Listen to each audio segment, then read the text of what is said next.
John Ponick with the Mojave Valley Daily News, and this is your daily dose for Thursday, November 5th. 2 days after the election, we still don't have this, we don't have a winner. We don't know who our next president's going to be. So the daily dose is brought to you by Tri-State Radiology Center in Fort Mojave, Arizona. Tri-State Radiology Center offers an open MRI, digital x-rays, professional and friendly staff with years of medical experience, and commitment to quality for all patients. Tri-State Radiology Center offers some of the lowest self-pay options in the area, and they accept most insurances. At Tri-State Radiology Center, your image means the world to us. All right, let's see what's going on here. Top story, Trump not ready to concede Arizona. So a couple of news outlets Tuesday night, election night, declared the state went to former Vice President Joe Biden, but with a lot of outstanding ballots still, nobody else wanted to.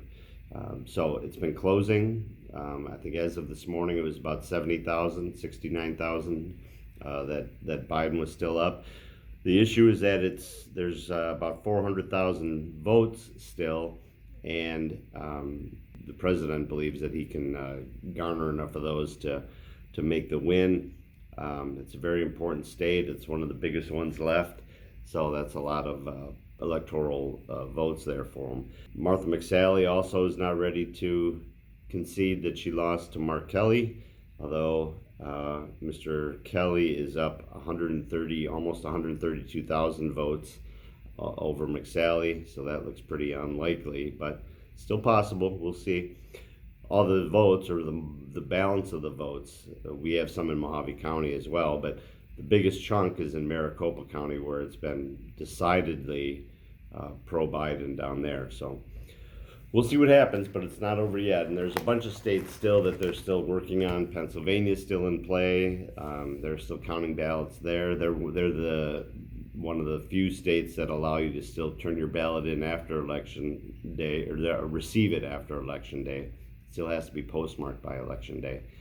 So they're still counting ballots there. Nevada is Biden's up about 8,000 votes in Nevada. Georgia is still kind of iffy. President Trump has that, but Biden's been closing the gap on that. So hopefully today we'll see. The city and the city council meeting the other day, the city voted to go ahead and intervene in the EPCOR case. The EPCOR is trying to purchase Johnson Utilities, and the city is getting involved simply because they have an agreement on price between EPCOR and Johnson Utilities, but we don't know what that price is.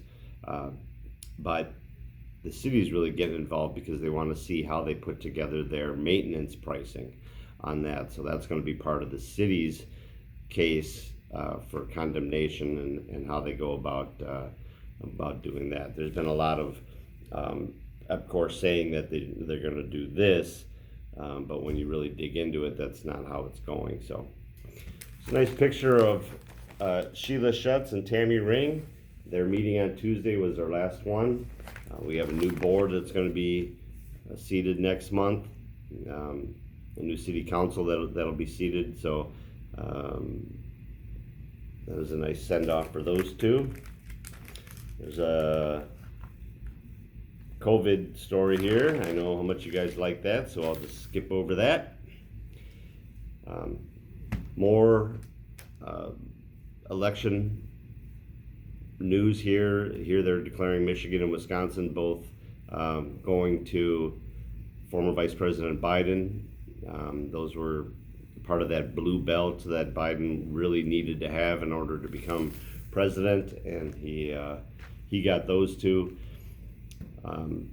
Despite the fact that it says there's a big group of Trump supporters outside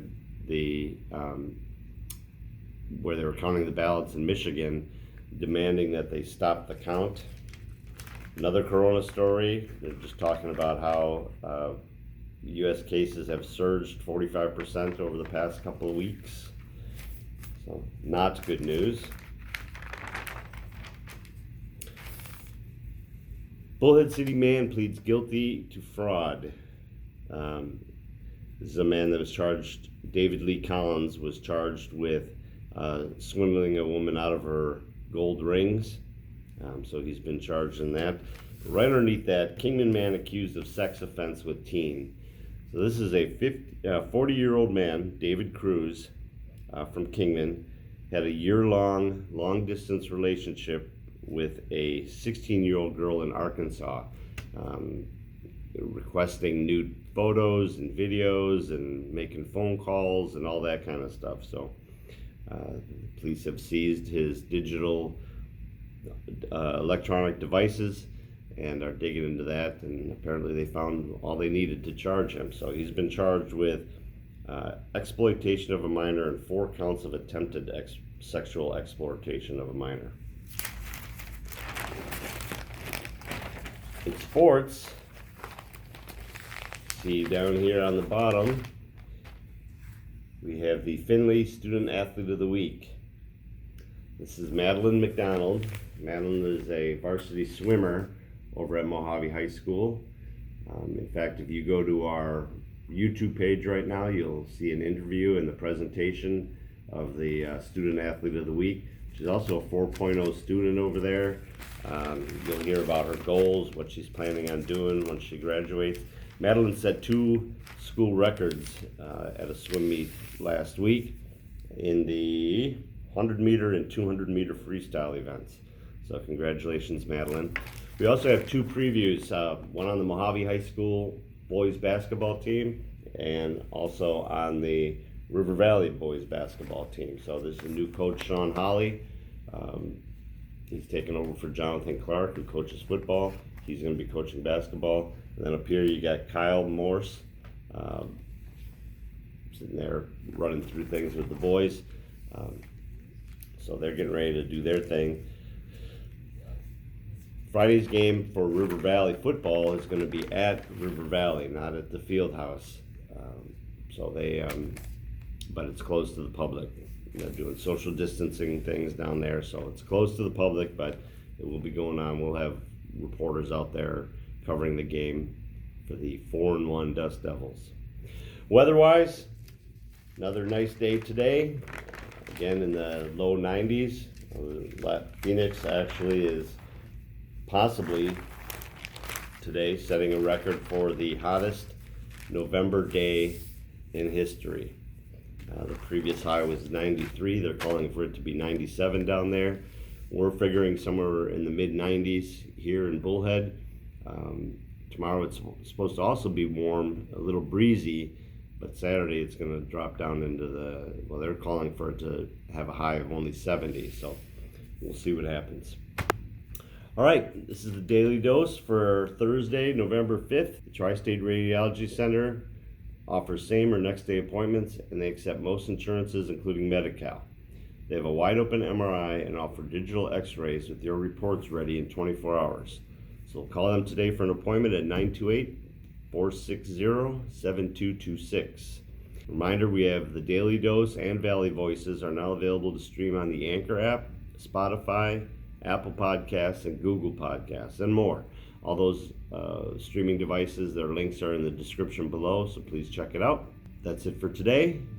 It's almost finally a Friday, so hopefully you guys have a great day.